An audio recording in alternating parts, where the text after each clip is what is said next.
Muy buenas noches tengan todas y todos ustedes. Es un gusto nuevamente estar esta tarde, noche, para platicar sobre pues el sistema electoral mexicano y la participación de los distintos actores políticos.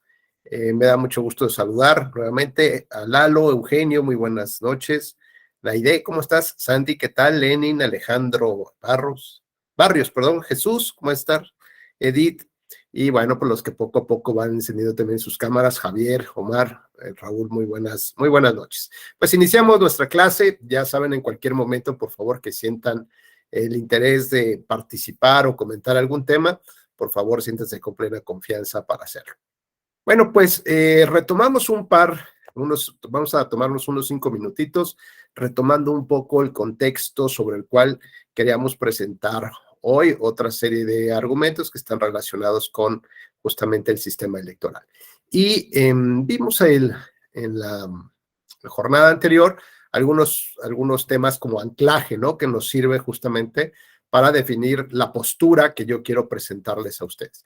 El primero, pues, es un concepto de democracia de lenguaje ciudadano, que tiene que ver con llamémoslo así, ese sueño o el interés legítimo, del cual todos tenemos y que por lo tanto queremos construir un estilo de vida adecuado a o que responda a las necesidades que tenemos y al esfuerzo que cotidianamente desarrollamos para poder llegar a esos estándares que estamos buscando. Entonces, democracia no solamente es elecciones, democracia es un concepto muy amplio. La democracia implica ese sueño legítimo que cada uno de ustedes tiene para ustedes, para su familia y, por supuesto, para su comunidad. Ese es el primer punto. El segundo tema que quise abordar versa sobre el mecanismo mediante el cual elegimos a nuestras autoridades. Es decir, ya las sociedades son tan complejas, los territorios son tan vastos, que no podemos estar discutiendo todos de manera directa los asuntos que más nos interesan. Y sobre todo tomando decisiones al respecto, como en las primeras ideas de democracia de la Grecia antigua. Por lo tanto, tenemos que escoger representantes que ejerzan estas funciones de hablar, de discutir. Estos representantes, llámese diputados, gobernadores o presidente de la República o alcaldes, tienen esta función que encomienda el propio Estado y la misma sociedad. Y esta forma de representarnos, ya sea a través de una votación directa, como la tenemos en México, o de una votación indirecta, como se tiene en ciertos cargos, por ejemplo, decíamos, en España o en Estados Unidos, donde se eligen, por ejemplo, en Estados Unidos, a grandes electores que a su vez llevan el voto de las personas que sufragaron y determinará conforme a cada uno de los estados el peso específico que tiene esa votación. Así que cada estado de la Unión Americana representa un número determinado de votos, 3, 2, 5 votos, y una vez que se suman los votos en favor de los partidos o candidatos, ya se obtiene quién es el presidente de Estados Unidos. O en el caso de España, que se elige como la especie del primer ministro o el presidente del gobierno a través de la elección de diputados. Es decir, los españoles no eligen de manera directa a su presidente, eligen a sus diputados y estos, a su vez, se pondrán de acuerdo para elegir a un presidente del gobierno español. En caso de que no logren los consensos, pues implica que no cumplen con la función que les encomendó la sociedad y por lo tanto se desbarata ese Congreso, dejan de ser diputados, así llevarán 15, 20, 30 días, dependiendo de los plazos que establezca la legislación española, tendrán que convocar a nuevas elecciones y la gente tendrá que votar nuevamente por diputados para ver si estos nuevamente o estos elegidos podrían llegar a los consensos que se requieren. Entonces, las votaciones pueden ser de manera directa o de manera indirecta. En el caso mexicano tenemos una votación directa. Tenemos mecanismos de participación democrática, sí, directa o semidirecta. También lo veremos un poquito más adelante. De esta manera, las elecciones es un mecanismo, es un proceso, es una pequeña partecita de todo el entramado que requiere la democracia.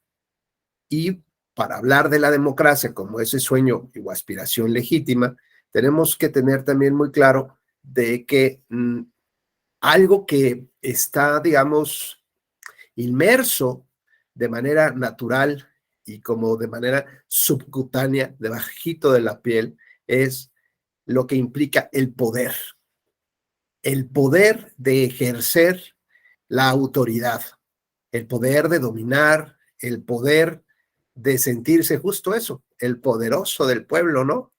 Y eso es con natural a los seres humanos. Así que bueno, pues mientras el poder se entiende como esa especie de fluido que no puede ser contenido, ¿no? Sino que tiene que estar en un movimiento, debe haber un movimiento sano, equilibrado, ¿no? Como si tuvieras una presa y que cuando la tienes a punto de desbordar, pues abre sus puertas y ni modo tendrás que eh, eh, eh, a lo mejor hasta perjudicar una que otra población cercana a esa presa, pero logras esos equilibrios finalmente, cosa que no tendrías si la presa se rompe o se desbordara. Así es el poder tendrá épocas en que es más incisivo, más doloroso, más fuerte, y habrá épocas en que pueda haber, digamos, unas mareas mucho más tranquilas. El problema es cuando se desborda el poder, cuando se rompen los contenedores del mismo y entonces empieza a llegar hacia otros espacios donde las fracturas del propio sistema permitirían que ese poder, llámese como se llame, el poder del gobierno, el poder del Estado, el poder del presidente o del ejército, o del narcotráfico o de las empresas internacionales, llámese como se llame, pues justamente quedará, tratará pues de encontrar todos estos pasos y evidentemente ejercer y dominar, llevar a cabo prácticas del poder. Así que bueno, pues el poder es una especie de cáncer, ¿no? Es un mal necesario con el que nace la democracia, porque finalmente habla justamente de escoger a quienes van a representar, a quienes van a sentir ese poder que les concede la población para poder ser representados y tomar decisiones por ello. Bajo bajo estas dos posturas, incluimos una tercera que habla de la legitimidad democrática, ¿recordarán? La legitimidad democrática, digamos, es lo que permite que ese poderoso asiente y domine el poder o tenga el poder.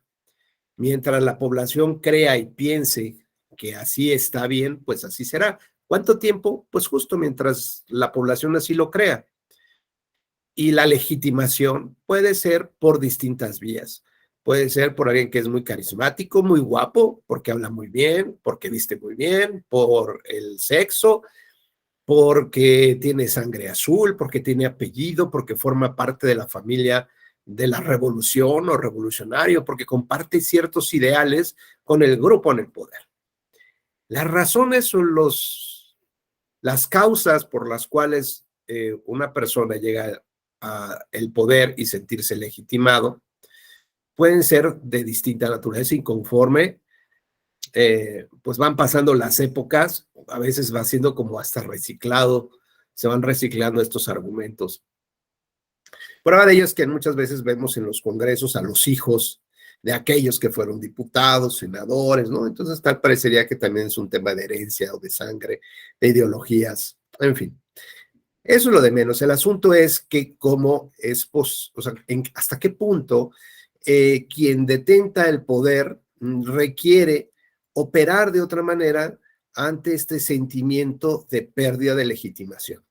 No hablamos de popularidad, sino pérdida de legitimación, cuando no entrega los resultados que tus electores o que quien te eligió pues está pensando o está deseando. Llega un momento que el pueblo se cansa y esa legitimación cae.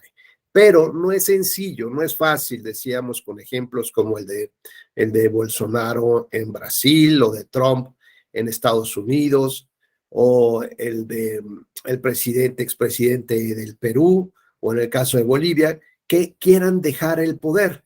Así que los clásicos, digamos, trucos que ocupan para oxigenar, para mantener el poder, lo encuentran primero que nada en las reformas electorales, ¿no? Donde proveen de mecanismos jurídicos necesarios para que ese grupo se mantenga en el poder. Lo vimos, por ejemplo, con la cláusula de gobernabilidad, lo vimos, por ejemplo, con estos convenios entre partidos políticos en el que se permite la transferencia de votos, como actualmente lo prevé la reforma electoral, y que, bueno, el propio presidente de la República ya expresó que eso no podía funcionar, que no podría de ser, pero aún así, ahí está. ¿Qué otros mecanismos? Pues es el tema del financiamiento político, ya sea con su partida de financiamiento público o el financiamiento privado. Lo cierto es que se trata de encontrar en el modelo institucional la manera en que se puede darle o se puede dar una bocanada de oxígeno a esta legitimación en el poder. Una vez que las reformas electorales ya no son suficientes o van también acompañadas de la compra del voto, ¿no? De programas electorales, o electoreros, como le quieran llamar, donde lo que se busca es derrotar la dignidad de las personas, la voluntad de ellas, la soberanía del pueblo, y los operadores políticos son los que ejercen este quiebre de voluntades a través de una pequeña cantidad de dinero, de prebendas. Recuerden que las elecciones son como el Día de los Reyes Magos. Todos asisten a ver qué les dejaron abajo del árbol de la Navidad, ¿no? Pues lo mismo pasa. A ver si les dejan un bultito de cemento, a ver si les dejan alimento, a ver si ya les sueltan la pipa de agua, en fin, o les consiguen la promesa de una chamba, de un sueldito de cada 8 o 15 días, ¿no? Lo cierto que con lo que se juega es con la soberanía popular y se juega con la dignidad de las personas. Así que esos que lo hacen, para mí, que se refundan en el quinto infierno. Ojalá se pueda. Pero si no, bueno, pues tenemos que construir los diques institucionales sabiendo que esas cosas pasan, precisamente para desincentivar este tipo de conductas. Y sobre todo, como platicamos el día de ayer, que se aplique las consecuencias legales, que no haya impunidad, que se puedan llevar a cabo los castigos, las sanciones, los procedimientos correspondientes, que no les tiemble la mano a las autoridades por saber, y híjole, ¿qué tal si le quitamos el registro a tal partido político? Aunque yo creo que ya se lo merece uno que otro por ahí, pero pues eso se necesita, ¿no? Para que también no haya impunidad y no haya corrupción. Y recuerdan cómo cerramos nuestra plática el día de ayer con la famosa frase de Gloria Trevi, ¿no? ¿Sí se acuerdan? ¿Quién? A ver, Cristian, ¿cuál era esa frase? Lo de no querías matarme. No, así no va. De no querías lastimarme y algo así va la canción. A ver, Sandy, ¿cómo va? Tu audio no se escuchó. Tu micrófono, pero. No, seguimos sin escucharte, Sandy. Hay un problema técnico ahí. Edith, ¿te acuerdas cómo era la canción? Tampoco te escuchamos, Edith. ¿Quién? ¿La idea? Esa. No querías lastimarme, me querías matar. Es correcto, gracias, Alberto. Bueno, pues hay muchas, digamos, conductas irregulares que no necesariamente entrañan una afectación profunda del proceso electoral y que conforme a una visión clásica del derecho, una visión formalista del derecho, que no está mal, a ver, decíamos un poco ayer, es que fuimos construyendo, ¿no? No podíamos inventar el agua tibia, el hilo negro. ¿Y cómo construimos nuestro sistema y nuestro derecho? Pues de lo que heredamos del derecho romano y del derecho francés, ¿no? ¿Estamos de acuerdo? Entonces, a mí me enseñaron mis maestros de derecho a aplicar y a ver el derecho de esa manera. La revolución del derecho, ¿no? A partir de los esquemas de argumentación jurídica, del razonamiento jurídico, bueno, si bien es cierto que ya había ciertos modelos europeos que se estaban aplicando, el boom latinoamericano en realidad lo tuvimos a partir del año 2000, o sea, hace 20 años, contra toda una tradición, ¿no? De siglos de la enseñanza del derecho. Entonces, bueno, ya nos dimos cuenta que esa visión del derecho, por lo menos hoy en día, ya no nos resulta como pues tan atractiva, ¿no? Porque en realidad lo que ahora buscamos es la defensa de los derechos humanos, ¿no? Sobre todo un pilar que es central y versa sobre la dignidad humana. El conjunto de derechos humanos puede restringirse, puede limitarse, y ayer lo platicamos, por 3 razones. La primera, por el derecho de otra persona a mantener vigente también el ejercicio de otro derecho fundamental. Así que mi libertad de tránsito, de manejar un vehículo, no puede pasar por la casa de Cristian, es evidente, ¿no? Mi libertad de tránsito tampoco puede pasar por el vestidor de damas, por ejemplo, en un club deportivo, porque hay otro conjunto de reglas y hay ciertos derechos que me impiden poder ejercerlo de manera absoluta y de manera libre o completa. Ese es el primer obstáculo. El segundo obstáculo, decíamos, cuando existe un interés general de la población, como en el caso de la pandemia, y se restringieron la libertad de reunión y se cancelaron las bodas, se cancelaron las graduaciones por un interés general de la población de que no se quería propagar el virus o la enfermedad. Y el tercero, se habla de un fin legítimo de las actividades del Estado, como cual ordenar, por ejemplo, que todas las mujeres a partir de los 15 años hagan el servicio militar de manera obligatoria durante 2 años y después se incorporen a la Guardia Civil o a la Guardia Nacional.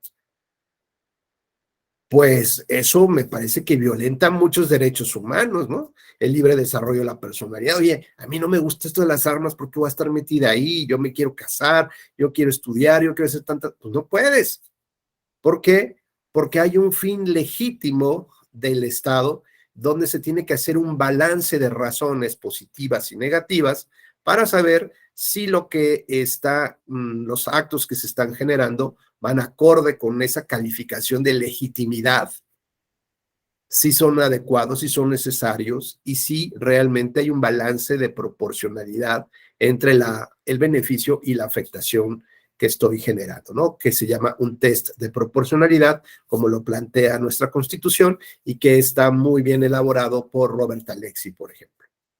Pues bien, estos modelos o estos esquemas, lo que terminan señalándonos, a final de cuentas, y ya con esto ahora sí ya damos paso a la charla del día de hoy, pues es que las elecciones, insisto, son el mecanismo mediante el cual solamente elegimos.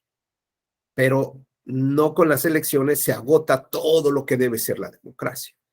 Es una pequeña partecita. Y para que haya este concepto de democracia, se requiere que además de elecciones, quien las organice sea una autoridad autónoma e independiente y profesional, ¿no? Y ayer les conté toda la historia de la bronca del registro de las personas, ¿se acuerdan?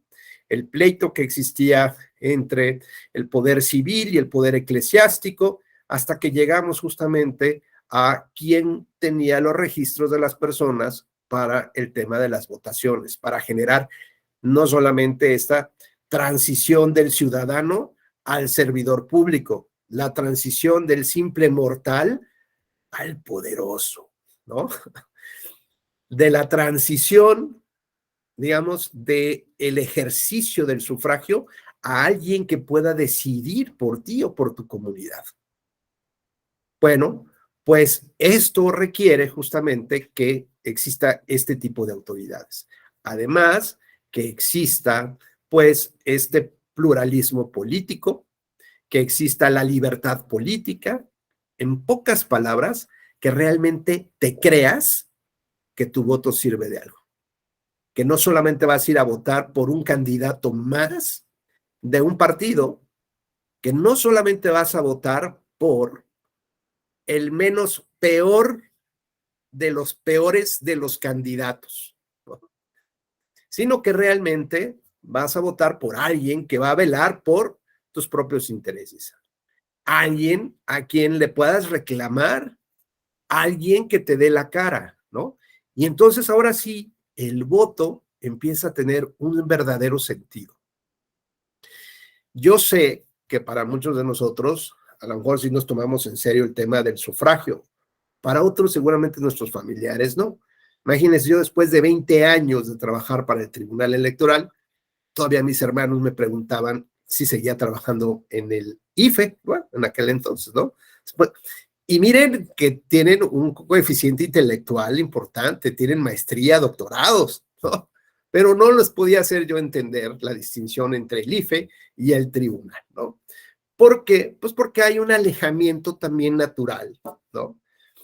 Tal vez porque se piensa que pues las cosas son como son, porque así te despiertas y ahí están, ¿no? El desayuno te está esperando en la mesita de noche o de día, como le quieran llamar, al lado de tu cama.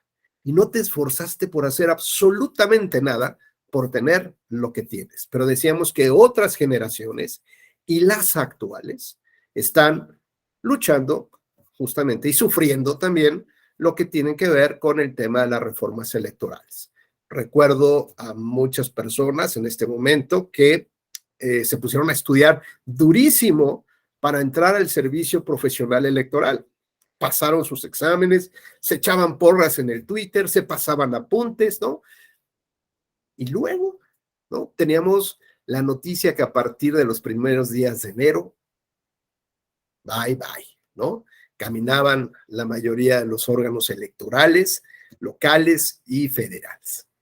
Es decir, a ver, venía toda una revolución, es un movimiento importante el tema de la reforma electoral. Pero bueno, ya estamos viendo ahora sí también cómo en carne propia estamos sintiendo o resintiendo cuáles son estos mecanismos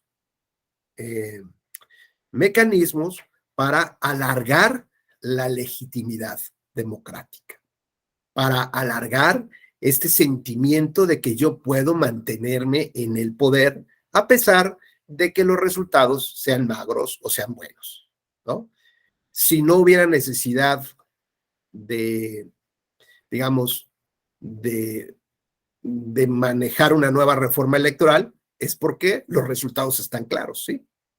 Y no habría miedo de que fuera a pasar algo. Si la reforma electoral, más allá de los temas del tema de los recursos, de los gastos y de lo que debía también de la mejoría, digamos, de la mejoría de la propia organización electoral, cuando encuentras que hay ciertas pinceladas, no me refiero a todo, pero ciertas pinceladas, como letras chiquitas, donde ves que, por ejemplo, en el registro federal de electores ya no tendrá, o el INE ya no tendrá a su cargo el padrón electoral. Pues eso no dice, lo va a tener el secretario de Gobernación, simplemente no se dice, ya no se regula. Y entonces empiezas a encontrar algunos pequeños aspectos que te van dando estas notas, ¿no? Estos taninos del vinito, ¿no? Estos sabores de cruza de especies, para entender que hay algunas cosas que van más allá y que pues quienes ya somos perros viejos, como dicen por ahí, pues ya no nos chupamos el dedo, sabemos por dónde están o por dónde pueden ir algunos de estos temas, que lo que buscan es mantener o generar bocanadas de oxígeno en términos de legitimación democrática.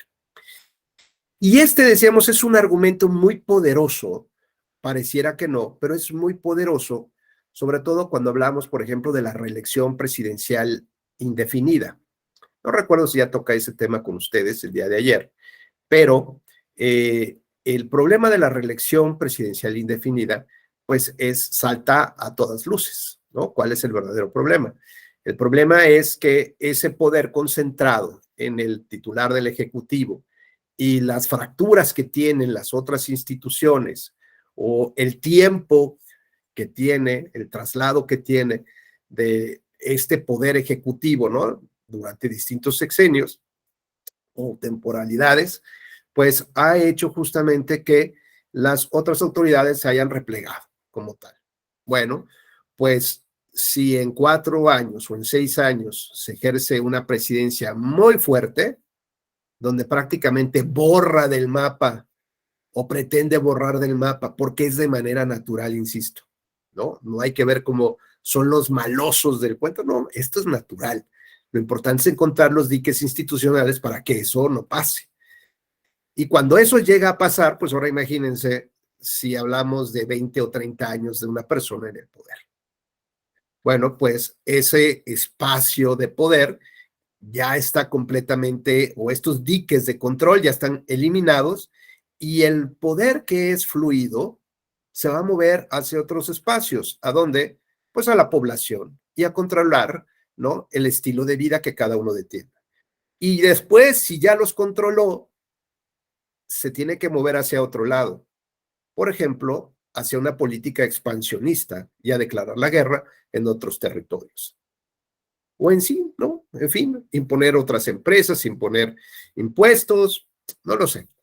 El tema aquí importante es que esta legitimidad democrática, cuando tú planteas una reforma constitucional y que a lo mejor dirán, bueno, pero es que ahorita no tienen, no importa que la tenga o no la tenga, o es más, yo diría, ni siquiera es una reforma constitucional. Imaginemos que la próxima reforma electoral contenga un artículo de ley secundaria que hable de la reforma, perdón, de hable de la reelección indefinida del presidente de la República.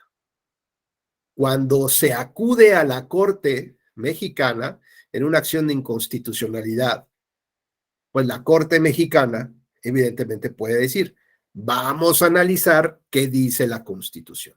Pero si la Constitución no dice nada al respecto, pues entonces tendrá que hacer juicios de valor. Y el juicio de valor que tiene que hacer, por un lado, es el peso específico entre la Constitución, los principios constitucionales y la ley secundaria. Y cualquiera de ustedes diría, tiene que prevalecer la Constitución, excepto cuando el argumento de la legitimidad democrática es más fuerte que la propia Constitución o se encuentra al nivel. ¿Y cómo podría ser eso? Bueno, en primer lugar, los diputados tienen legitimidad y legitimidad en términos democráticos porque votamos por ellos. Por lo tanto, esos representantes del pueblo, de nosotros, pueden tomar determinaciones si consideran que son necesarias y que este pueblo necesita un presidente, una persona que siempre esté en la presidencia. Oye, es que eso yo no quiero, no me importa, güey, votaste por mí.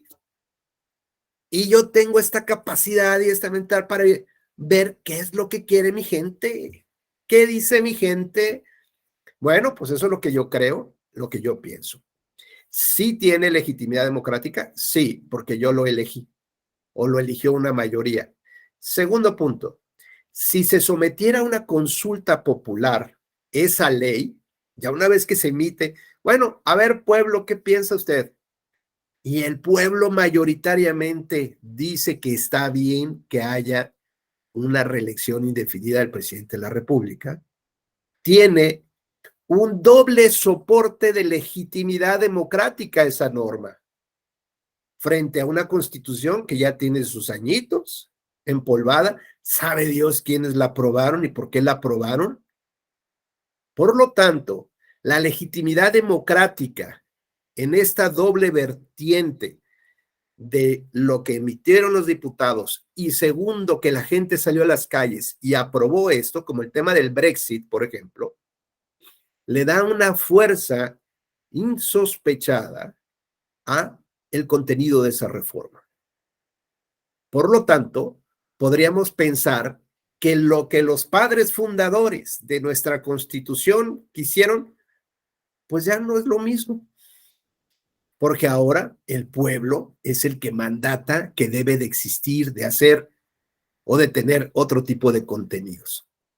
Y entonces, ahora sí, el argumento de la legitimidad democrática podría derrotar al argumento constitucional.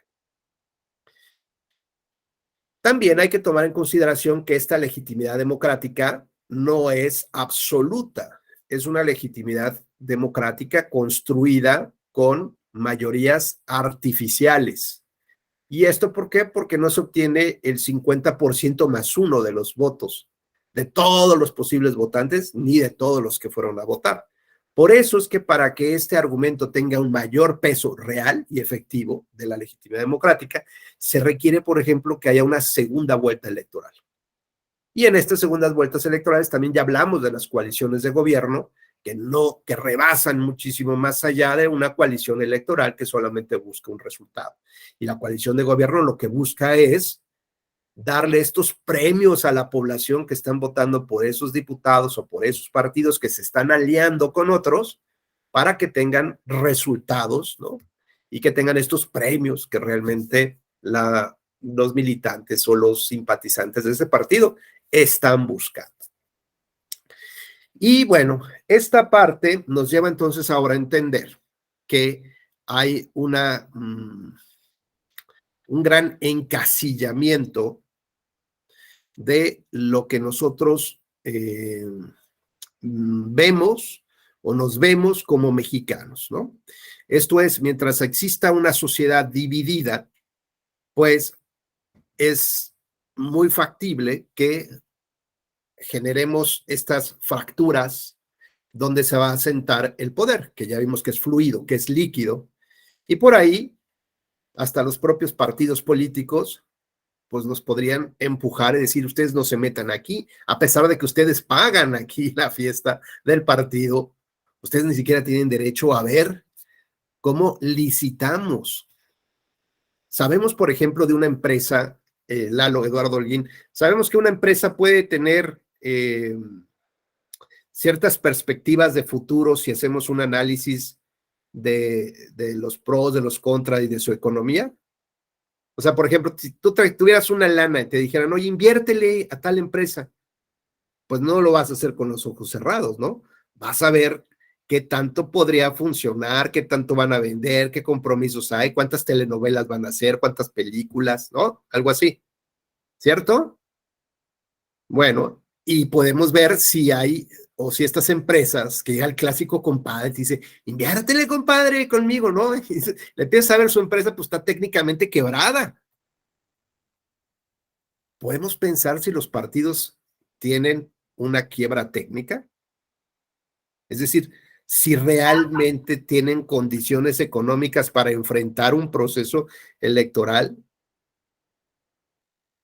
De hecho, yo creo que no, porque incluso si existiera derivado de las multas que puedan tener, pues allí se las difieren el cobro de las mismas, difieren el cobro de las mismas.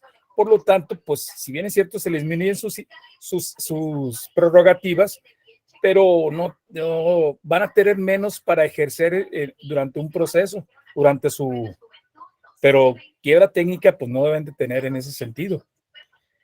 Pero nadie sabe. Por ejemplo, ¿sabemos cuántas demandas laborales tendrá cada partido? Eso sí, es donde ya cuando salen los fantasmas del closet para ver qué problemas tienen al interior. Claro, o por ejemplo, ¿sabemos cómo llevan a cabo sus procesos de licitación de compra de papelería, de camionetas? Sabemos que a final de cuentas no hay sobreprecios, que eso evidentemente lo podríamos revisar, ¿no? Por transparencia, rapidito, con cualquier otra secretaría, pero con los partidos políticos no, se mantienen siempre en esta especie de opacidad. Y justo lo que dice Lalo, en el 18 los partidos tenían comprometidos los recursos de financiamiento público para actividades ordinarias casi en el 70% para pagar multas. Por lo tanto, como de ese dinero se ocupa para las elecciones internas de los partidos políticos, nadie quiso que hubiera elecciones internas, que además, buen pretexto, ¿no? ¿Por qué? Porque no había dinero para financiarse ellos un proceso interno para saber quién era el mejor candidato.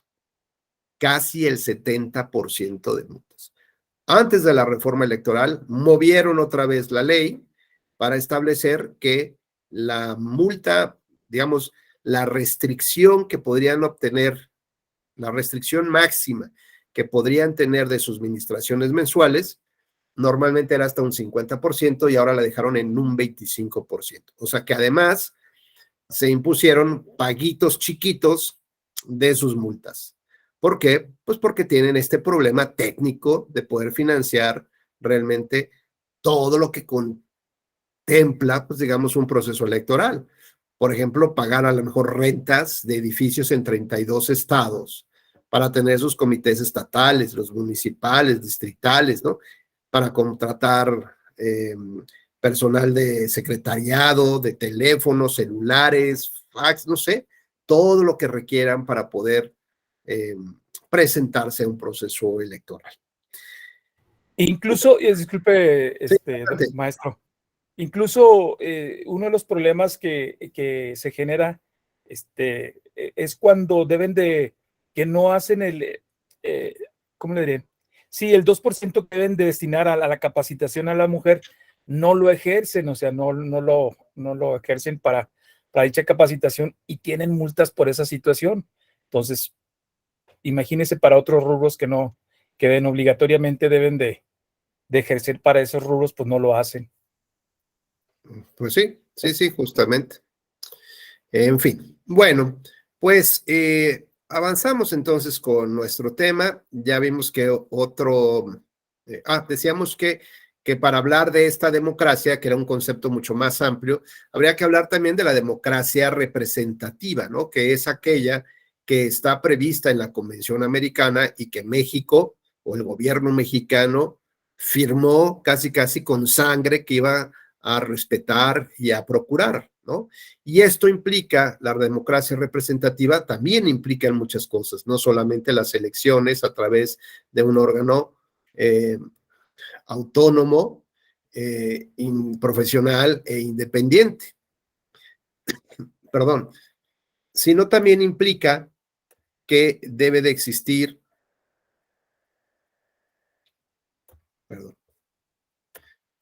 sino también implica que debe de existir esta posibilidad de que haya distintas ideologías en las cuales se permita, ¿no?, participar, es decir, que haya oposición, que haya crítica a través de la prensa justamente, que genere opinión crítica, o bien, por ejemplo, que se permita diferir de la manera como se están llevando a cabo los distintos planes o acciones del gobierno y no que necesariamente se vean como un enemigo del sistema, ¿no? Entonces, la pluralidad política requiere forzosamente de tener visiones distintas y encontradas para tratar de llegar a puntos en común, ¿no? ¿Esto qué significa? Pues ustedes lo pueden ver en Twitter de manera muy sencilla. Cuando alguien opina sobre un tema que a alguien no le gusta, pues lo más seguro es que va a recibir no un contraargumento, sino va a recibir un ataque. Si no recibe una grosería, recibe otro tipo de ataque, por ejemplo, señalando, claro, tú lo dices porque tienes el cabello de tal color, ¿no? Tu piel es de tal color, o porque estudiaste en o no estudiaste en, porque por tu apellido parece que guau, ¿no? Ya saben, todas estas cosas. Bueno, no es encontrar un punto de construcción. Cuando ya encuentras a alguien que te debate sobre tus ideas, dices, ¡ay, qué rico!, ¿no? O sea, se puede poner padre el asunto. Y cuando llegamos a un nivel superior de entendimiento, es decir, cuando puedo no compartir las ideas que tú tienes, pero me puedo poner en tus zapatos y tratar de ver cuál es tu punto de vista, puedo empezar a construir puentes con la oposición, que de eso se trata hacer gobierno, no de imponer una sola visión, sino tomar la voz de los expertos, la voz del pueblo, la voz de oposición, porque a final de cuentas, para lo que están ellos, ¿no? Para lo que se busca el poder, justamente es para beneficiar a los electores y no beneficiar a un grupúsculo transitorio, ¿no? Que se pretende adueñar del poder por un par de años más. ¿Hasta aquí alguna duda o comentario? ¿No? Bueno. Decíamos también ayer que este modelo electoral, o sea, este modelo de organización electoral, en buena medida se le debe también al recurso de apelación.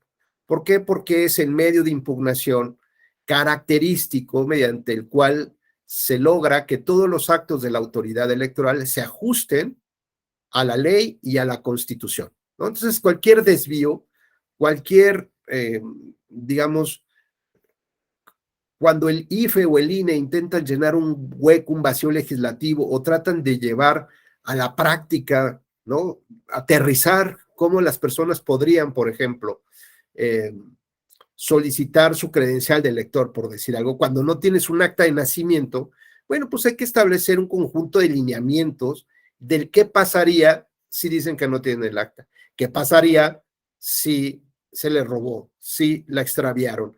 ¿Qué pasaría si con la última inundación o el terremoto el acta de nacimiento y se quedó o se incendió o los papás nunca la quisieron registrar a esa persona? Bueno, eso no lo establece la ley y como todos sabemos, los actos de autoridad están supeditados al principio de legalidad. Por lo tanto, la autoridad tiene que prever todos estos escenarios posibles para que las instrucciones les lleguen a los funcionarios que van a recibir a esa persona que dice, no tengo acta de nacimiento, mis papás nunca me quisieron registrar. Bueno, ¿cuál? Dependiendo del manual, pues muchas veces estas buenas intenciones de tratar de resolver en el campo, en el día a día, en la práctica, cualquier problema, pues no necesariamente se ajustan a los principios de legalidad y de constitucionalidad. Y eso lo revisa el recurso de apelación. Y principalmente ese recurso, insisto, porque revisa los actos, digamos, de los órganos centrales del INE. Y como ustedes sabrán, bueno, pues cosas que a veces yo no comparto, pero bueno, así lo tenemos. La estructura que tenemos de organización electoral en México es piramidal. Esto desde que yo empecé hace muchos, muchos años como director jurídico ahí en la Junta Local del IFE, pues recibíamos órdenes, ¿no?, de oficinas centrales. Y bueno, lástima que chocaron con un muchacho que traía sus propias ideas y bueno, pues varias llamadas de atención a mi jefe y a mí me las aplicaron. ¿Por qué? Porque no hacíamos exactamente lo que querían oficinas centrales que hiciéramos. Y eso, bueno, finalmente a la larga tuvimos tal suerte que el propio tribunal y las propias autoridades electorales pues, reconocieron ese trabajo y esos criterios y esas opiniones o esa forma de trabajar que teníamos, ¿no? Pero no digo que no fuera difícil. Así que bueno, pues, ¿qué ha pasado con los soples? Pues los soples en buena medida también han estado acatando lo que la autoridad central del INE establece. Y más cuando ellos son quienes aprueban los nombramientos de los consejeros electorales, ¿no? ¿Cómo le vas a decir que no? ¿Cómo vas a sacar un acuerdo diferenciado de algo que el Consejo General del INE hizo, aunque sea para el referente para las elecciones federales, pero tiene un impacto en lo local? Esto no significa que no haya habido casos muy interesantes de esta especie de independencia interna de los soples, de hacer las cosas por sí mismo, sin seguir los lineamientos del INE, ¿no? Y por ejemplo, el caso que más atractivo resulta para mí es el tema de la paridad de género. El tema de paridad surge a partir de un instituto electoral, hasta donde yo recuerdo, del estado de Morelos, luego del tribunal local del estado de Morelos, luego ya en el tribunal federal o la sala superior retoma muchas cosas, pero muchas de ellas ya vienen trabajando desde lo local, ¿no? Entonces, en este recurso de apelación, bueno, es el que en buena medida ha ido moldeando desde la óptica de lo legal, desde lo constitucional, desde lo jurídico, cómo debe funcionar el día a día las distintas etapas y actos del proceso electoral, que sabemos que son actos que se van sucediendo uno tras otro y que van concatenados, ¿no? Uno con otro. Así que bueno, pues ya tenemos entonces un poquito aquí de mayor claridad de cómo empieza a operar el tema electoral. En cuanto a, hay países que tienen solamente un órgano electoral, es su órgano administrativo, es decir, quien organiza y además quien resuelve administrativamente o judicialmente, resuelve los temas electorales, ¿no? Hay otros países que tienen una sala electoral, por ejemplo, su corte tiene una sala electoral. ¿Por qué? Por los procesos electorales o porque solamente revisan única y estrictamente lo electoral. Y en el caso mexicano, hemos abierto el abanico a un montón de cosas que incluso hay veces que pensamos que estamos pisando terreno falso, como con el derecho parlamentario, ¿no? Donde en muchas ocasiones, desde una perspectiva de la propia sala superior, no se han considerado ciertos casos, porque se considera típico de los derechos parlamentarios y que ellos tienen otra vía distinta a la electoral para su estudio y resolución. Sin embargo, hay otros temas que sí el tribunal ha tocado que tienen que ver con la organización interna del Parlamento o del Congreso, pues, por ejemplo, ¿no? Evidentemente, con todas las protestas de los diputados, por ejemplo, de la convocatoria para consejeros del INE, seguramente recordarán que fue impugnada y la Sala Superior determinó su modificación de la convocatoria. Bueno, pues las semanas anteriores o días anteriores escuché en algún noticiero que la Cámara de Diputados o el presidente de la Cámara decía, de la Jucopo, decía que pues iban a analizar los alcances de la sentencia, pero que también estaban analizando si presentaban juicio político en contra de los magistrados de la Sala Superior por invadir facultades de la Cámara de Diputados que no le correspondían al tribunal. Como ven, pues es una lucha interna, una lucha de poderes de manera natural, que a nadie le debe de sorprender. Insisto, lo único que hay que tratar es de tener claridad, uno, de que no son problemas personales, sino son definiciones institucionales, y conforme a ello, quien tendría que salir favorecido no es la Cámara de Diputados ni el tribunal, sino es la población o, en su caso, el propio INE. Bueno, pues decíamos que hay países que tienen un solo órgano electoral, es un órgano central, y que incluso le llaman el cuarto poder. Así hay países donde el cuarto poder es lo electoral. Aquí en México, desde que surge el Tribunal de lo Contencioso Electoral y después el Tribunal Federal Electoral y por último ya el Tribunal incorporado al Poder Judicial de la Federación, antes de esa incorporación, se pensaba, había algunos académicos que decían que en realidad el tema electoral debería de representar ese cuarto poder, ¿no?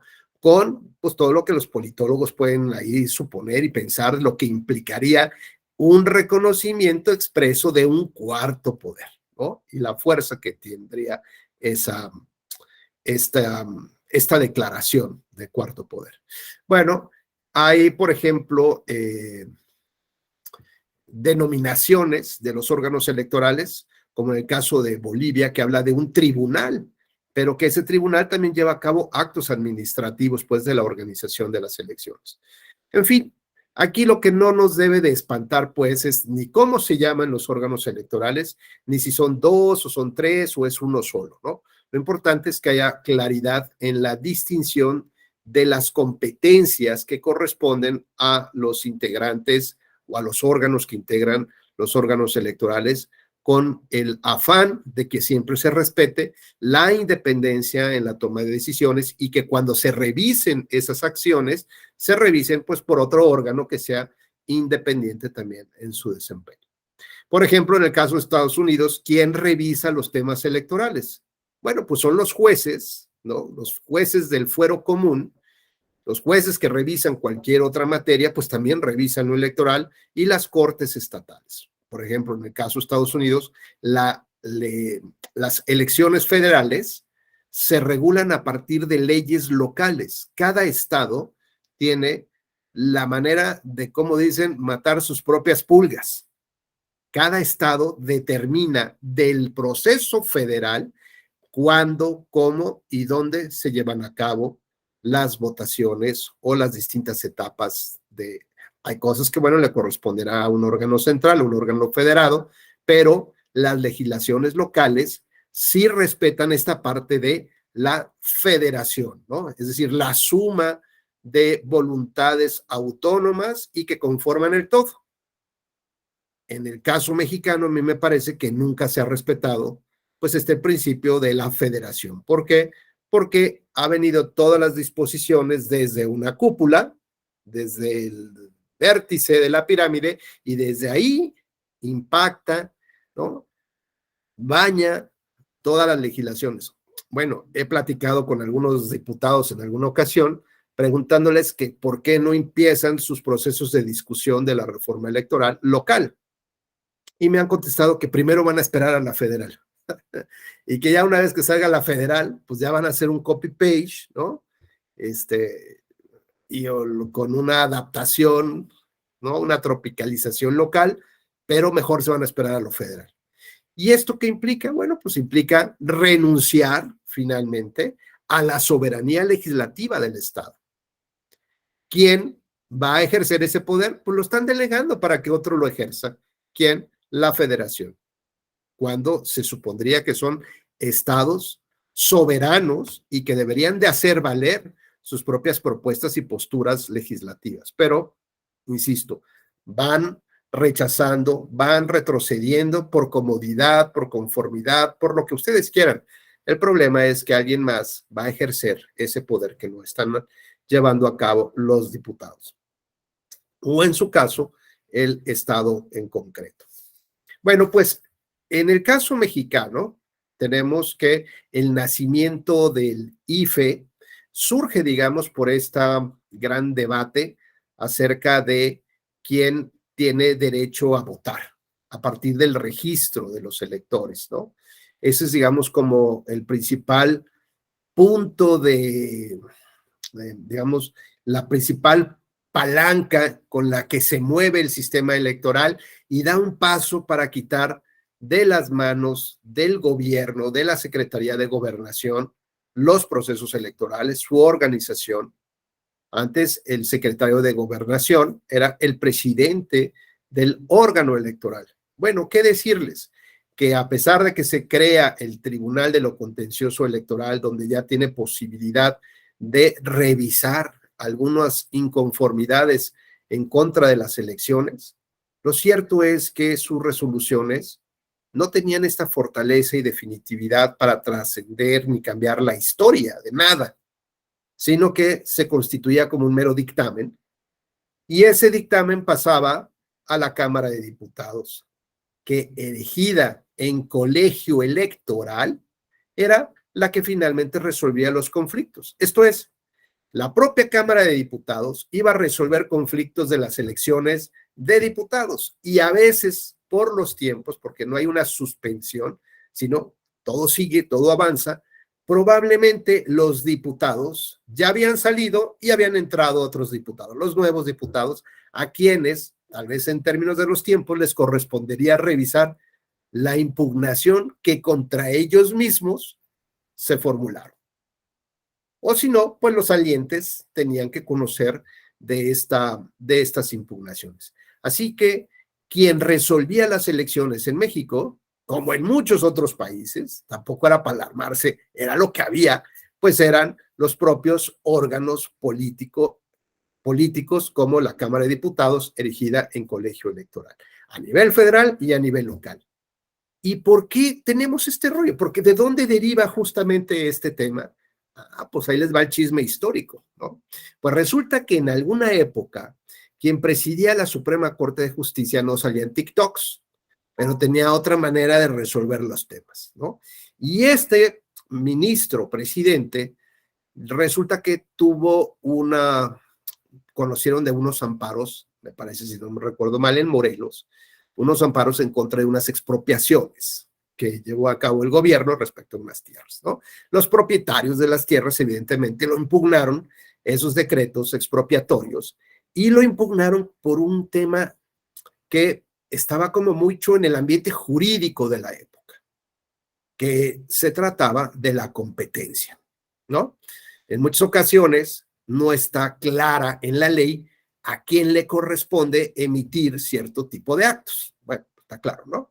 A lo mejor en muchas ocasiones el secretario del OPLE o del Consejo General del INE es el que contesta y una opinión, ¿no? Dicen, espérate, tú no tienes facultades. El que tuvo que haber respondido fue el Consejo en pleno, ¿no? Entonces, hay veces que el tema de la competencia, por cómo está establecido el diseño institucional de las autoridades, pues no está muy claro. Bueno, pues lo que hicieron los dueños de estos predios fue promover unos amparos en contra de la autoridad que emitió estos actos de expropiación, porque faltó el tema de la competencia. Y bueno, lo que era claro era que el gobernador era competente para ello. El asunto que trascendió un poco más, ¿no?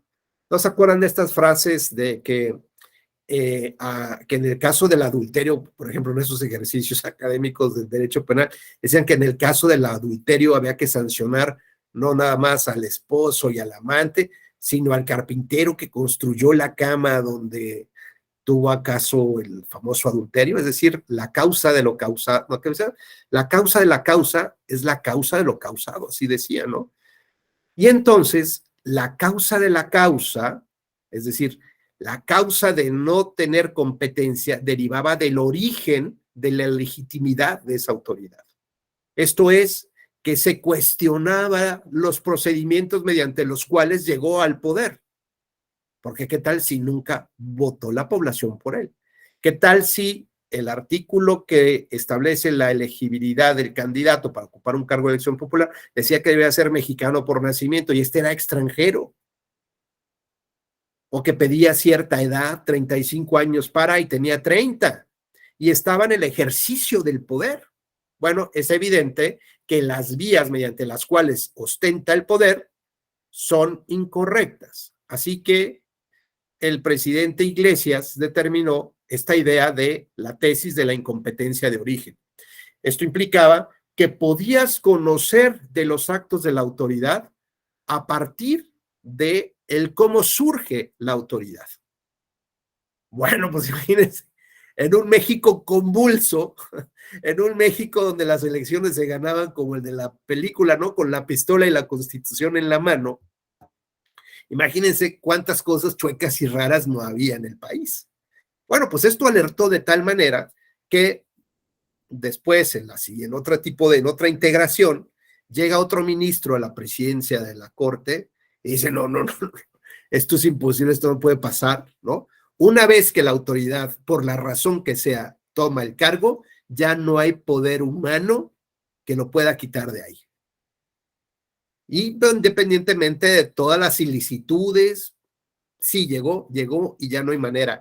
Y esta forma de pensar lo tenemos hoy en nuestros días, porque la propia ley de medios nos establece que los medios de impugnación deben de tener la posibilidad de revocar, de mejorar, de corregir los actos de las autoridades o en su caso los nombramientos o designaciones de quienes van a ocupar los cargos antes de que tomen protesta. Porque una vez si toman protesta, por lo menos en el tema electoral, ya no es viable analizar todo el proceso electoral mediante el cual llegaron a esos cargos. Así que bajo esta idea, también se dijo que el amparo no servía para conocer cuestiones electorales.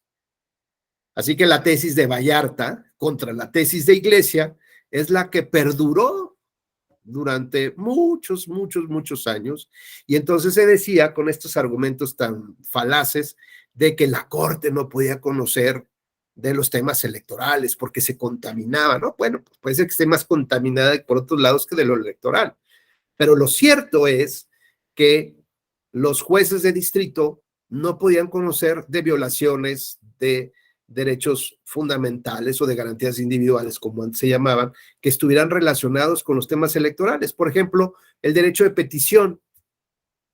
Por ejemplo, quiero conocer cuánto gana el presidente de mi partido y nadie me dice, ¿no? O quiénes son los que integran el Consejo Máximo de Dirección de mi partido, porque nunca lo han publicado, no están estrados, no hay nada, y nadie me contesta. Pues es evidente que hay una violación al derecho de petición y esta es una garantía, un derecho humano como tal. Bueno, pues existía la posibilidad de acudir al juicio de amparo y los jueces decían, yo no puedo conocer porque este es un tema electoral. Llegó, digamos, a su clímax. ¿En qué punto? ¿Alguien recordará en una elección presidencial? ¿Raúl? ¿No? ¿Te acuerdas? Bueno, pues en unas elecciones presidenciales hubo dos personajes, uno que normalmente encuentran su botarga ahí en las calles, así como bailando medio chistoso, el doctor Símil, ¿no? El doctor Símil había solicitado su registro para ser candidato a la presidencia de la República sin que lo impulsara ningún partido político. Y otro personaje había sido secretario de Relaciones Exteriores. Bueno, pues ellos intentaron ser... Lalo, Eduardo, gracias. Sí, pues se conectó tu micrófono. Buscaron ser candidatos, digamos, no impulsados por los partidos políticos. Y claro, el IFE, pues lo que hizo fue leer un articulito que estaba en el famoso Código Electoral Federal que decía que solo los partidos políticos, únicamente por ellos, los ciudadanos pueden alcanzar el poder. Es decir, era el único vehículo para que un ciudadano tuviera un cargo de elección popular, solo a través de los partidos políticos. Así que dijeron, bye, bye.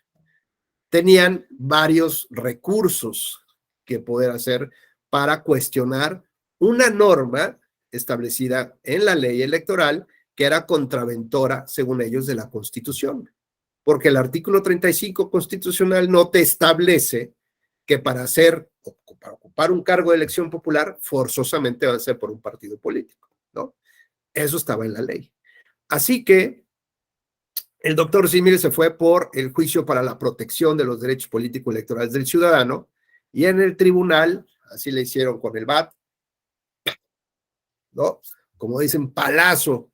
¿Por qué le dieron palo? Pues porque en esa época, el tribunal había estado resolviendo varios asuntos donde consideraba que las leyes que soportaban los actos de la autoridad eran contraventoras de la Constitución. Por lo tanto, decidía su inaplicación, no la expulsión del sistema de esa norma jurídica, ¿no? No la declaraban inconstitucional, solamente decían que esa norma no podía aplicarse al caso concreto. Y así lo hizo por varios casos y un buen tiempo el tribunal. Incluso todo sucedió una noche cuando se encontraron que había una tesis de una sala de la Suprema Corte de Justicia de la Nación que aparentemente reñía con una jurisprudencia de la Sala Superior del Tribunal Electoral. Y el presidente del tribunal, en un formatito, denuncia ante el Pleno de la Suprema Corte que hay esta contradicción de criterios y que el Tribunal, ¿no?, Supremo, que la Corte era el Pleno, tendría que resolver cuál criterio debería de prevalecer, ¿no? Bueno, pues no les platico el escándalo que se armó, porque la Corte también agarró la opinión y ¡pum!, le dio palo a la del tribunal. ¿En qué sentido? Bueno, pues dijo que ni siquiera llegaba a ser un criterio válido. O sea, ¿cómo? porque para que haya contradicción de criterios, necesitas que haya criterio emitido por autoridad competente y que el criterio, entre comillas, que había emitido el tribunal, pues no tenía facultades para ello. Que el único que podía hacer un estudio de la constitucionalidad y de declaración de inconstitucionalidad o no aplicación de la norma era el de allá arriba, no el Tribunal Electoral. Se emiten un par de tesis de jurisprudencia y le dicen al tribunal, un poco así como en mala onda, le dicen, y ni se te ocurra, ojo, ni se te ocurra hacer algo rarito de tus interpretaciones para dejar sin efectos una norma. Bueno, pues a pesar de tener esta lápida aquí encima, como el pípila que venía cargando el tribunal, pues el tribunal intentó, a través de distintas interpretaciones en conformidad con la Constitución, salvar algunos temas electorales. Pero, pues aquí el doctor Simi lo que pedía era que se declarara o que se inaplicara ese artículo para que se le permitiera participar como candidato independiente, como tal. Y el tribunal dijo, sorry, no puedo, y menos desobedecer a la Suprema Corte de Justicia. Así que la vía electoral no era posible. Y luego teníamos la vía del amparo, pero también teníamos esta lápida de Vallarta, ¿no? Con esos ojos de te estoy mirando, como dirían ahí en la película de Monster Inc., I'm watching you, ahí te estoy viendo a ver qué vas a hacer. Y pues claro que los amparos no procedieron. Pues era evidente que la tesis Vallarta seguía vigente, perdurando hasta nuestros días.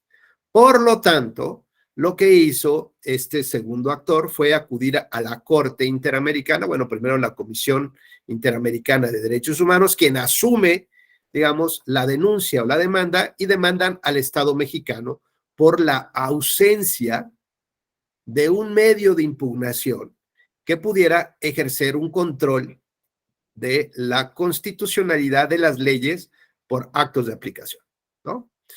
Bueno, pues este tema lleva su propio tránsito y cuando la Corte iba a resolver ese asunto, condenando al Estado mexicano y al legislativo para que regulara ese medio de impugnación, pues una mañana se levantan los ministros y dicen, ayer tuve un sueño.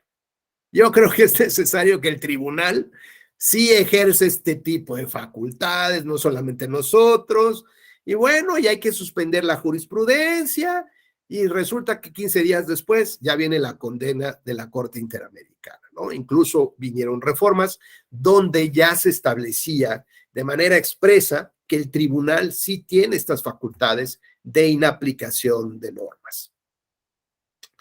Y esto, bueno, pues nos lleva entonces a un nuevo entendimiento de cómo ver el derecho electoral y cómo aplicar el derecho electoral también. Decíamos que estos cambios de visión del formalismo tradicional con el que surgió el Tribunal de lo Contencioso Electoral, el Tribunal Federal Electoral y los primeros inicios de la incorporación del tribunal al Poder Judicial de la Federación, ¿no? Digamos, fue como empezando a generar una transformación, una visión que además nos vino muy bien el tema de la argumentación jurídica, ¿no? Muchos de los abogados que entramos al Tribunal Electoral tuvimos suerte, como en mi caso, de formar parte de la primera edición del curso de argumentación jurídica en Alicante con Manuel Atienza, y donde la verdad nos sorprendíamos de muchas teorías y de cómo aplicar la teoría a casos prácticos, ¿no? Y empezaron a llegar jueces de todos lados, jueces brasileños, propios españoles, portugueses, mexicanos, y la verdad es que la retroalimentación entre todos estos alumnos, pues era muy interesante para poder también dar como cosas novedosas y cómo ver el tema de Alexi, cómo ver cómo funcionaban algunas interpretaciones en otros países. Es decir, empezó a haber un diálogo interjueces, que esto también es muy importante porque va nutriendo. No puedes tener la capacidad de estar analizando todas las sentencias de todo el mundo, ni mucho menos, pero si te armas un chat de cuates, pues te van dando como este tipo de sugerencias o datos, ¿no? Que a lo mejor no te sirven en el momento, pero ya lo traes ahí, ¿no? Ya viene almacenado en el bagaje cultural, jurídico-cultural, que después podrías someter, ¿no? Que podrías después utilizar, como por ejemplo, llegamos a utilizar el tema del levantamiento, la teoría del levantamiento del velo, que era una teoría alemana, donde permitía justo eso, como el de la novia, levantarle el velo a las empresas o a los entes públicos o a los partidos políticos y descubrir que detrás de ellos había personas físicas. Imaginemos el caso de un partido político que no había alcanzado el mínimo para mantener su registro. Pues, ¿qué pasa? Pues todo el mundo pues, pierde el registro, ¿ok? Y ya con eso. ¿Y la lana que tenía, cómo le hacemos para que la devuelva? Y la lana se la está quemando, compadre. Oye, ¿la tiene que devolver? No, pues ¿cuál? ¿Bajo qué procedimiento? Y todos sabemos que tiene que estar establecido en la ley. Pues claro, no había nada porque eran supuestos que nadie pensaba que podía presentarse. Así que empezamos a trabajar con el derecho civil, con el derecho administrativo, con el derecho penal, con muchos principios y empezamos a formar el derecho electoral mexicano.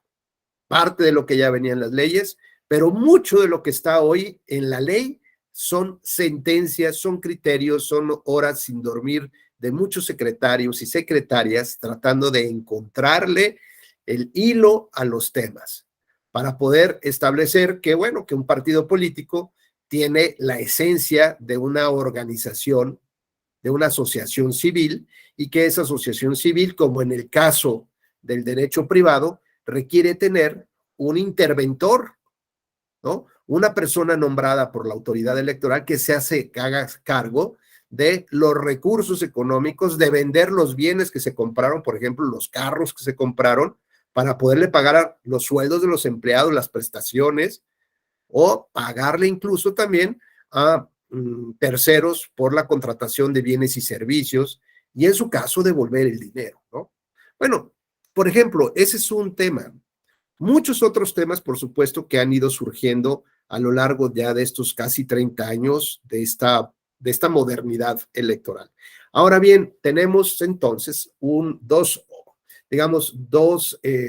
dos construcciones, ¿no? En materia de organización electoral, la organización federal y la organización local.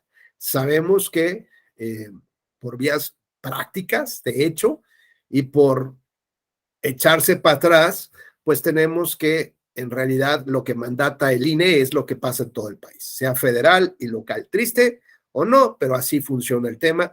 No es un federalismo, es más bien un corte centralista, me queda claro, con algunos matices, pero tampoco se trata de eso, se trata de, o sea, no quiero yo encontrar cuál es la clasificación, ¿no?, tradicional, no, que las cosas funcionen y funcionen bien, porque puede ser federal el asunto, como en el caso, decíamos, en Estados Unidos, pero que no sirva de nada, ¿no? Entonces, que estén sometidos los diputados a los gobernadores,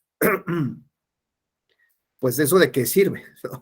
Tampoco sirve de nada si no tenemos legislativos que sean valerosos, independientes, estudiosos y que formen buenas leyes. Entonces tenemos estas dos vertientes, estas dos estructuras, lo federal y lo local. Y claro, viene acompañado también de la revisión de los actos vía federal y vía local. Hasta antes de 1997, la federación no conocía de las impugnaciones de las elecciones locales. Con la reforma de 1996 y que entra en vigor ya realmente hasta el 97, principios del 97 o finales del 96, principios del 97, es que surge el juicio de revisión constitucional electoral. Esto es, por primera vez en la época moderna, un tribunal federal va a conocer de las impugnaciones de las elecciones locales. Bueno, pues esto es muy interesante porque, digamos, escapa ya del control de los poderes fácticos del Estado. Porque evidentemente, pues, los magistrados que integraban el tribunal local, pues probablemente estuvieran bajo el yugo o un sometimiento muy fuerte del gobernador, ¿no? O de quién iba a ser el nuevo gobernador. Por lo tanto, sacar el conflicto de lo local y llevarlo a federal, pues para empezar ya les dio una gran tranquilidad a muchos magistrados, decir, bueno, pues yo aquí ni modo acato lo que mi jefecito me diga, pero en la federación se van a caer, ¿no? Y cosa que así sucedió en muchos casos, hubo muchas revocaciones de sentencias y por lo pronto pues ya los tribunales locales ya eran mucho más cuidadosos en ver cuáles eran los alcances de sus sentencias para que pues no tuvieran esta suerte de revocación ocasional por parte del tribunal. ¿Hasta acá vamos bien? ¿Alguna duda? ¿No? ¿Seguros? ¿Seguros? ¿Sí? ¿O ya están medio dormidos? ¿O ya hablamos de otra cosa mejor? Todavía nos quedan 40 minutos, ¿eh? Bueno, vamos a hacer una... Porque ya los veo así como medio dispersos. A Lenin ya lo veo ahí como hablando con el angelito y el diablito al lado derecho y el izquierdo, ya no sé. Pero vamos a hacer una... Déjeme ver. Esto, vamos a hacer esto. Voy a ponerles aquí una... A ver si este es...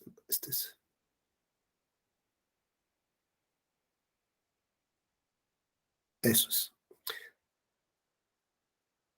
Vamos a ver un video y hacemos una dinámica de 5 minutos, ¿sale? Como para oxigenarnos un poquitito, ¿ah? Déjenme...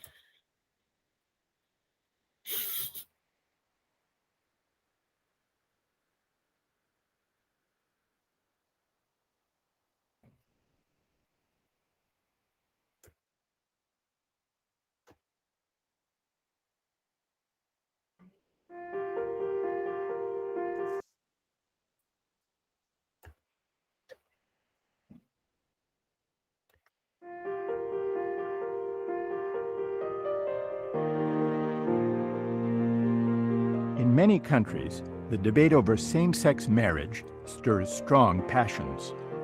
Underlying this debate are competing views about the moral status of same-sex unions, and also an important question about the role of the state. Which of the following 3 policies toward marriage do you think the state should adopt? A, recognize only marriages between a man and a woman.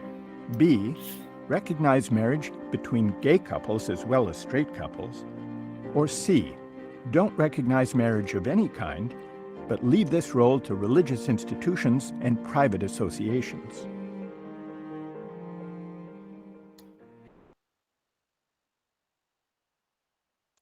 Bueno, por si no se escuchó muy bien, esta es una propuesta, a ver, va en el sentido, tenemos el pueblo elige a sus representantes, ¿no? Es decir, ya estamos ubicados en una república. Segundo, es una república democrática por elección directa, ¿ok? Nosotros votamos directamente por esas personas que llegan al poder. Las decisiones que ellos tomen derivarán de este argumento de la legitimidad democrática. ¿Estamos? Estamos reconstruyendo toda esta clase. La legitimidad democrática. Ellos pueden regular temas que tienen que ver con los derechos humanos. Y ya vimos que nuestros derechos humanos no son absolutos, ¿ok? Que hay 3 limitantes. El derecho de otra persona, el interés común en general y los fines legítimos que pueda tener el Estado con sus acciones, ¿correcto? Pero eso significa que va a legislar la restricción de nuestros derechos humanos, ¿correcto? Entonces tenemos, por ejemplo, este caso que es emblemático sobre el matrimonio entre personas del mismo sexo. Tenemos por un lado quienes sostienen con mucha valentía que no debe de reconocérseles ese derecho a esas personas y menos ocupar algo que sienten que les pertenece, como es el nombre de matrimonio, porque tiene implicaciones religiosas, morales, tiene un tema de identidad que ahora sí que los identifica, ¿no? Bajo una filosofía de vida. Hay otro grupo de personas, ¿no? Ya vimos un lado los conservadores, ahora los liberales. Los liberales dicen, no, queremos gozar de los mismos derechos que tienen esas personas. Creemos que nos están discriminando, ¿no? Por lo pronto, ya no nos matan, ya no nos meten en laboratorios para darnos toques eléctricos y a ver cómo resuelven un defecto que dicen que fue de la naturaleza, una enfermedad, ¿no? Como tal. O que son cosas del diablo. Por lo menos ya no. Ahora lo que estamos buscando es el reconocimiento de derechos iguales a los conservadores. Y entonces surge un debate muy importante, ¿no? Y entonces hay unos que hablan de el origen y el fin del matrimonio, y entonces, pues, entre otras cosas, sirve para la perpetuidad de la especie humana. Y entonces, por ejemplo, de otro lado, dice alguien, oye, católico, por ejemplo, ¿tú permitirías que dos personas que están en el lecho de muerte se casaran? Claro. ¿Tú permitirías que dos personas de la tercera edad se casaran? Claro. Pero no necesariamente van a tener bebés, ¿verdad? Entonces significa que una de esas finalidades ya no es fin, ya no sirve de nada. Que hay otros elementos detrás de la norma o de la institución que son más relevantes. Y entonces viene un gran debate, una gran discusión, y de pronto les dicen los conservadores, a los liberales les dicen, ok, que el Estado te reconozca todos los derechos que nosotros tenemos como matrimonio, pero no le llames matrimonio.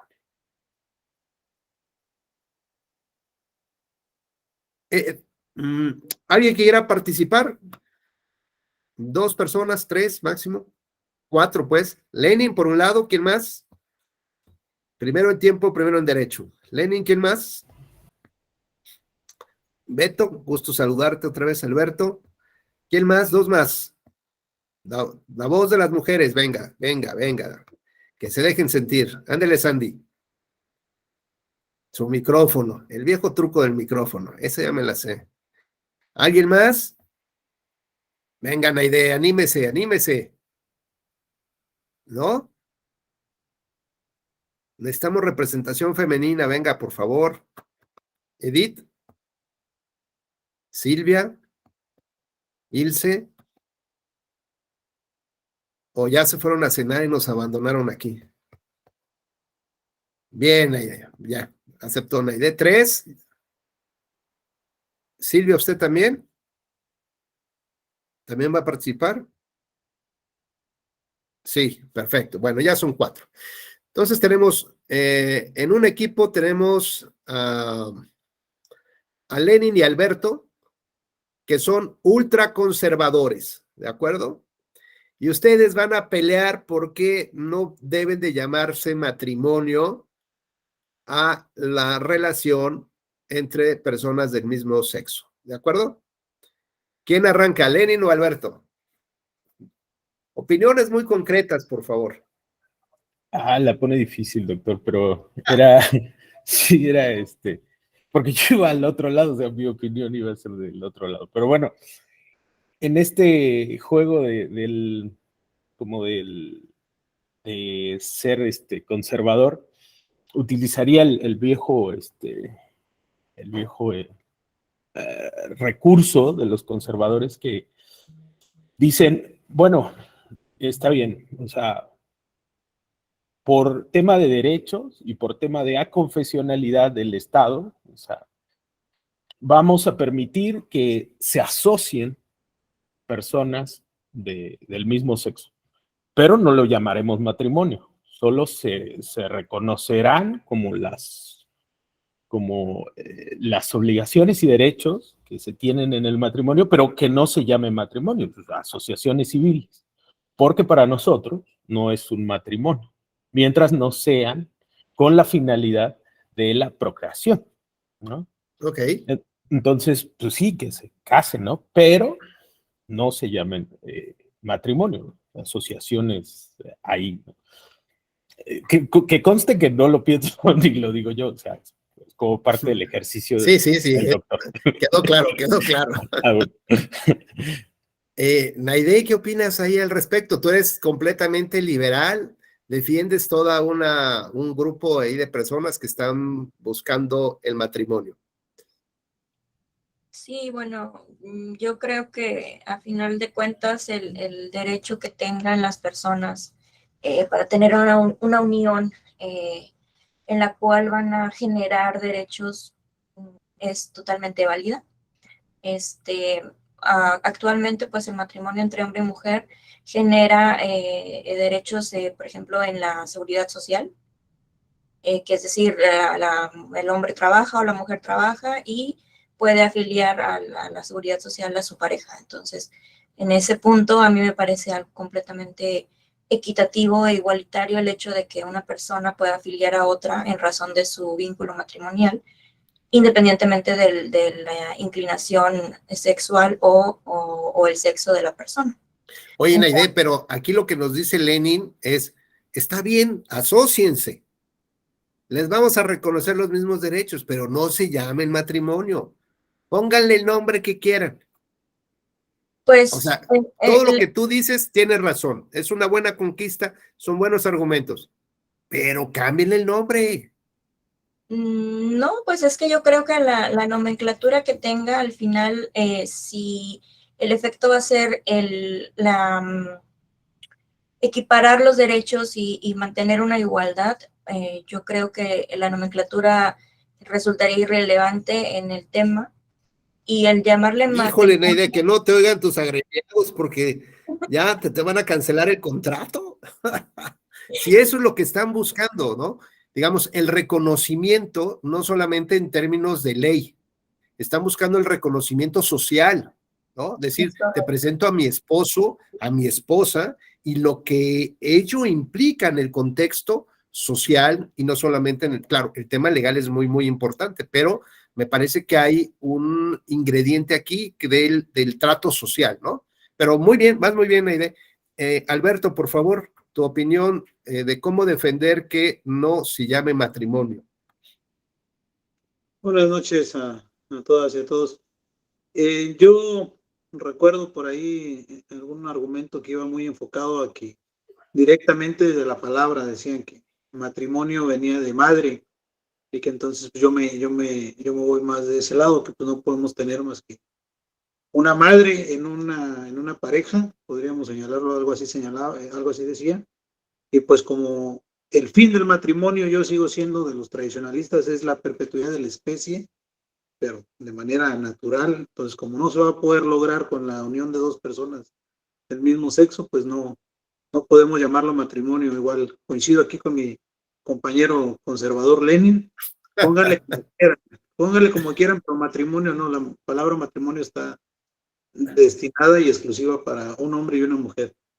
Gracias, Beto. Silvia, ¿cómo ves estos conservadores? Qué bárbaros, qué duros, son duros. ¿Qué opinas tú, Silvia? ¿Por qué sí se debe llamar matrimonio? Tu micrófono, no te escuchamos.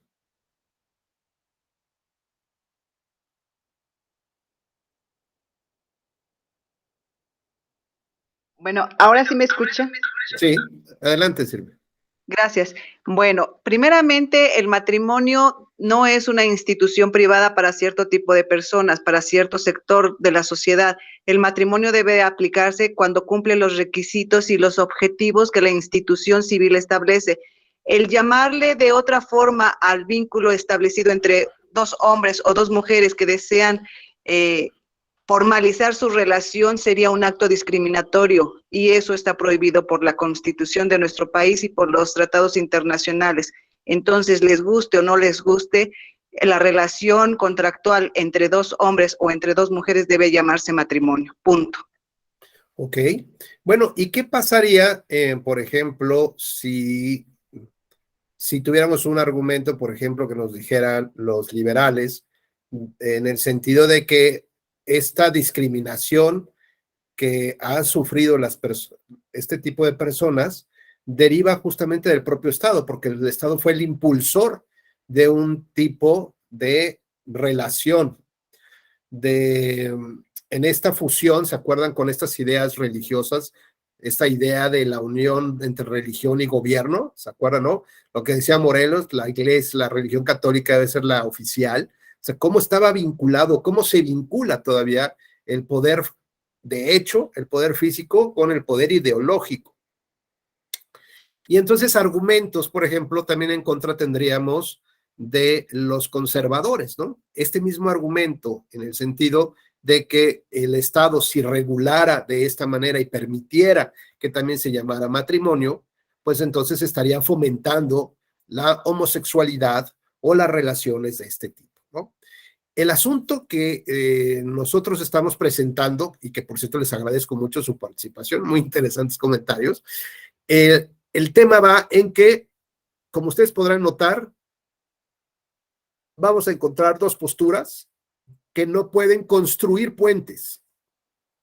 Es decir, tenemos dos posturas que están en polos opuestos y que pareciera que nadie quiere ceder en un tema y en otro, a pesar de que se reconozcan legalmente los derechos de ambos tipos de relaciones. Pero los derechos humanos nos sirven como para acercarnos y construir puentes. Por ejemplo, decíamos la otra clase, que me parece que todos tenemos el derecho de decidir si queremos compartir nuestra vida con alguien o no. No son nuestros papás, no me tienen que decir que soy el tío soltero o la tía soltera y que ya me fregué. No, es un derecho personalísimo de que yo decida si quiero compartir mi vida con alguien. Y todos, liberales y conservadores, estarían de acuerdo. El segundo punto sería si también tengo el derecho de decidir con quién. Es decir, no, es que mira, ya desde los 16 te comprometí, mijita. A ver, no, papá, así no funcionan las cosas. Yo tengo la decisión de decir con quién.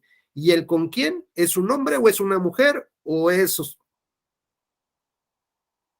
con el nombre que sea. ¿Tenemos ese derecho? Sí.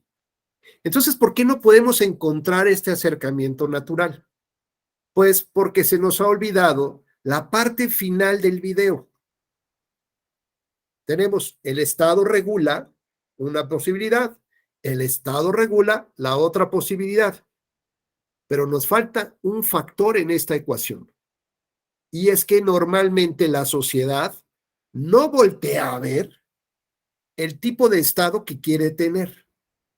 ¿Esto qué significa? Sí, que el Estado tiene un componente o es un componente relevantísimo para las tomas de decisiones que van a tener los diputados. ¿Por qué? Porque si queremos construir un Estado injerencista, entonces va a ser como ese papá tóxico que nos va a decir hasta con quién y cómo nos tenemos que vestir, cómo cortarnos el cabello. Oye, hijo, ya tienes el cabello largo. Oye, ¿ya le confesaste que te hiciste un piercing en el ombligo? No, hombre, cállate los ojos que me mata. No. Oye, pero es tu cuerpo. Pues sí, pero no le puedo decir a mi papá que esto. No, hombre, me mata. Pues no. Bueno, ¿qué tipo de Estado queremos? ¿Un Estado tóxico, injerencista, que nos determine el libre desarrollo de nuestra personalidad en términos de lo que ellos creen que debe ser?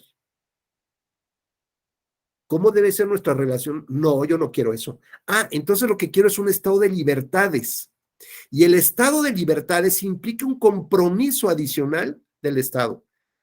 El Estado, como dice en el video, la tercera opción es, a ver, yo no tengo que ponerle nombre a las cosas. Yo solamente como Estado reconozco la relación que tienen estos dos católicos o estos dos ateos o estas personas que quieren unirse, ¿no? Que quieren unir sus vidas para los fines que quieren tenerlos, por amor, por cariño, por lealtad, por lo que sea. Yo, Estado, me tengo que comprometer a respetarles a todos los mismos derechos, llámese como se llame. Entonces, yo a los conservadores o a los religiosos les diría, sigue llamándote como te quieras llamar. ¿Matrimonio? No me importa mi Estado. Eso queda en el ámbito del fuero interno de tu relación, de tus creencias. Ustedes que pertenecen a la religión maradoniana, ¿Cómo se va a llamar su relación? ¿No? La mano de Dios, ¿no? El Dieguito. A ver, a mí el Estado no me importa, ¿sabes? Llámate como te quieras llamar. El 10, está bien. No me importa. Yo simplemente establezco una relación pareja para todos en esta estructura, en esta fórmula donde todos caben y donde todos tienen esos derechos independientemente del nombre que cada uno en lo interno le llame. Y entonces, parecería que unos y otros por lo menos estarían más conformes del tema.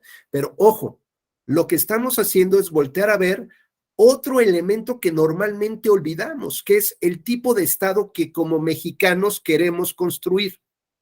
Un Estado que nos obligue, que nos imponga visiones.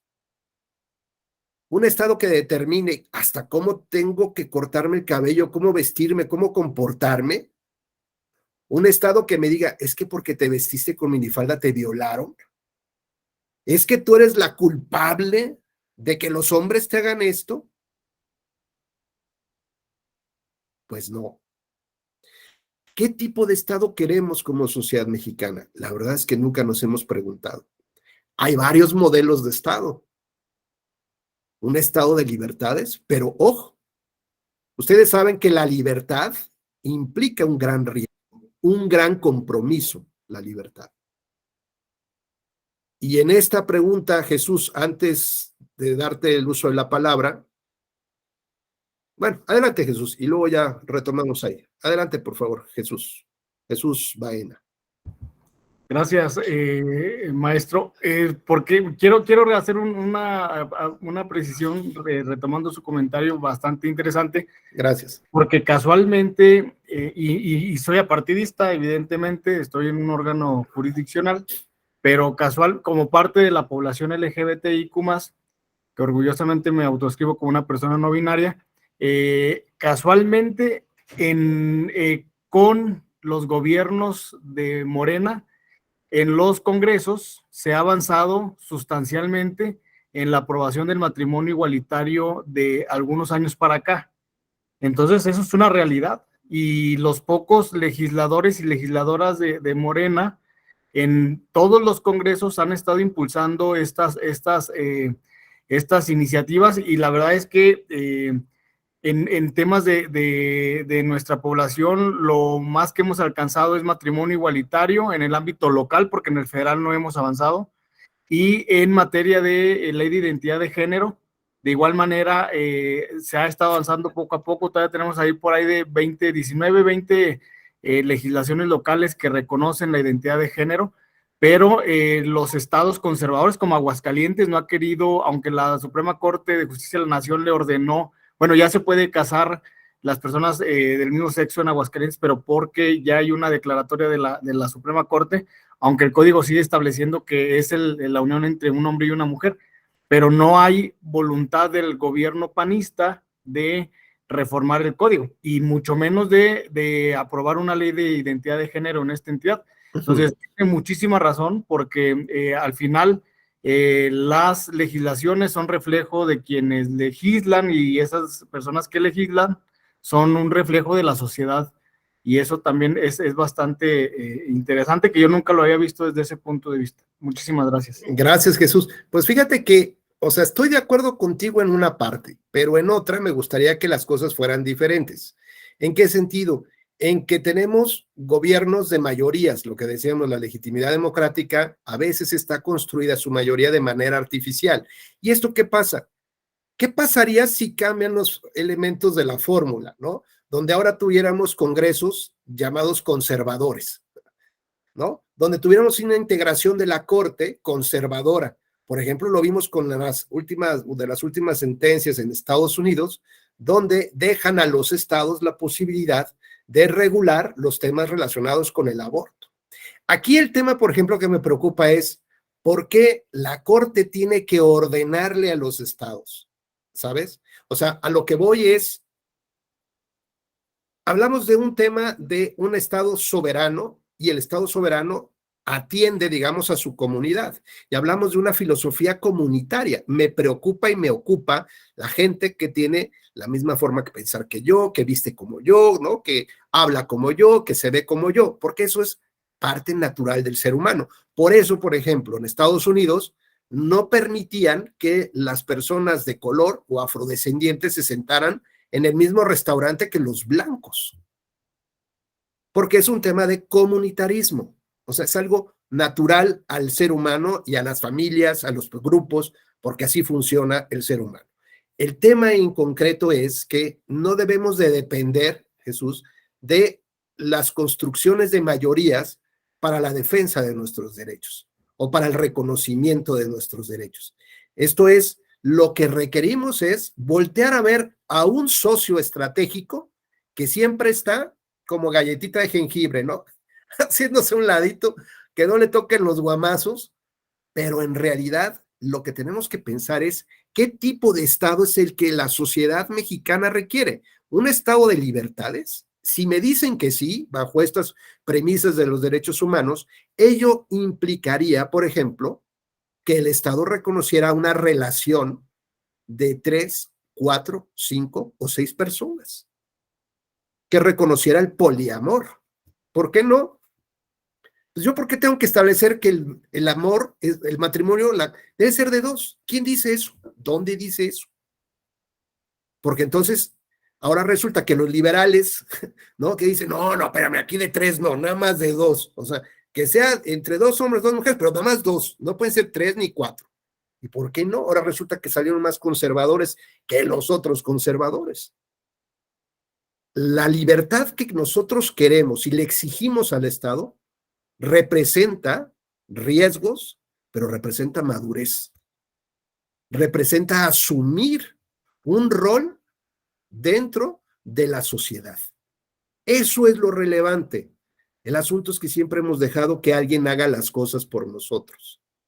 Y a partir de esperanzas, de construcciones, de mayorías, de negociaciones y esto, ahí como que vamos jalando, cuando podríamos tener un avance mucho mayor, mucho más rápido, con todos los riesgos que eso implica, con todas las caídas que eso implica como sociedad, pero tendríamos una sociedad más avanzada y no esperando ver qué copian de otras legislaciones para imponerlas como moda y tropicalizarla. Como recuerdo perfectamente cuando se habló de leyes que buscaban despenalizar el aborto, ¿no? Y se logró, me parece que fue en Ciudad de México, una de las primeras, y veía yo a diputados que decían así como, no, lo ganamos, y al otro día estaba este diputado que hizo estas señas raras, ¿no? Lo detuvo una patrulla, me acuerdo, en la madrugada, no sé qué, porque estaba haciendo pipí en la vía pública y hacía unas cosas bien locas, ¿no? Entonces, a ver, a la semana siguiente este hombre estaba hablando sobre el tema de los médicos, si podían rechazar o no participar en una intervención de un aborto. Y claro, traían figuras desde España, pero que no necesariamente tenían una tradición ni una manera de ser y de funcionar. Claro, la ley se cayó así, pero así. ¿Por qué? Pues porque nada más venían y copiaban cosas, ¿no? Entonces, a mí me parece que uno de los elementos centrales es definir como sociedad qué tipo de Estado quiero. Como pueden decir, qué tipo de papás quisiera yo tener. A veces que sí jalen tantito, a veces que controlen, a veces que provean, pero que también me den la oportunidad de experimentar, pues eso es como sociedad lo que necesitamos y tampoco nos ayuda que el Estado nos encasille. Porque independientemente de las consideraciones que con mucho respeto yo he escuchado, mientras más clasificaciones haya, más nombres se le den a las cosas, mayor distinción estamos haciendo desde el propio Estado. Para lo cual, si me lo permite, porque ya vamos terminando, vamos a ver un pequeño video, retomamos unas cosas y damos un cerrojazo final si no tienen inconveniente. ¿De acuerdo?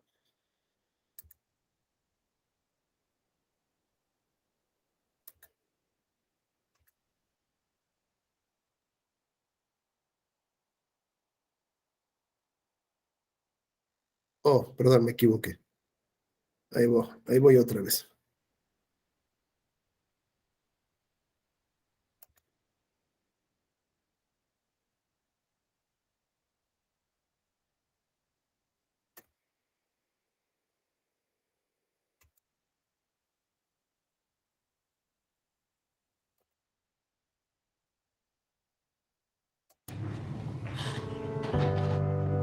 It's easy to put people in boxes. There's us, and there's them. The high earners, and those just getting by. Those we trust, and those we try to avoid. There's the new Danes, and those who've always been here. The people from the countryside, and those who've never seen a cow. The religious, and the self-confident. There are those we share something with, and those we don't share anything with. Velkommen.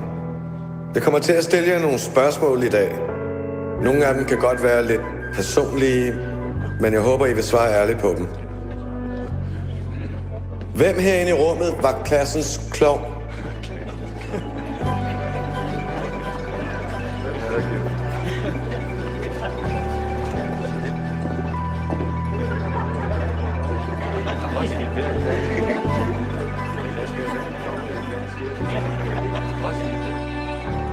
Hvem er bonusforældre?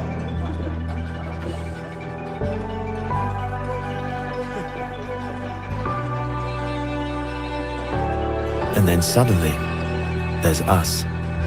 We who believe in life after death. We who've seen UFOs. And all of us who love to dance. We who've been bullied.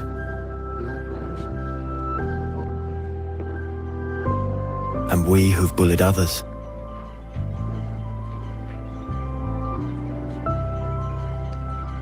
And then there's us, the lucky ones who've had sex this past week. We who are broken-hearted. We who are madly in love.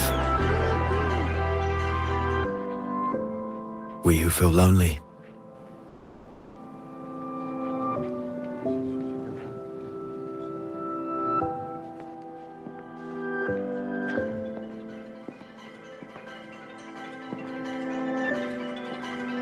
We who are bisexual. And we who acknowledge the courage of others. We who have found the meaning of life. And we who have saved lives. And then there's all of us who just love Denmark. So maybe there's more that brings us together than we think. TV2 Denmark. All that we share.